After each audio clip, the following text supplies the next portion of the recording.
नमस्कार मित्रांनो. तर आज बाप्पा आपले त्यांच्या घरी चाललेले. मग मी बाप्पाला प्रसाद म्हणून मोदक दाखवले, त्यांच्या आवडतीचा प्रसाद. आणि नंतर मग त्यांच्याबरोबर पण मी प्रसाद दिला बघा, तुम्ही पोटली बांधून.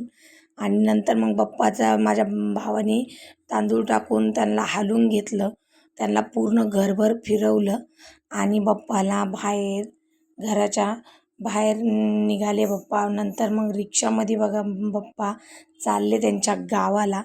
मग आम्ही वाजत गाजत बाप्पाला निरोप देत होतो, डोळ्यामध्ये पाणी येत होतं. आणि नंतर मग आम्ही गणेश घाटावरती आलो. गणेश घाटावरती आलो तर खूप गर्दी होती गणेश घाटावरती. मग गणेश घाटावरती बाप्पाची परत आम्ही आरती केली.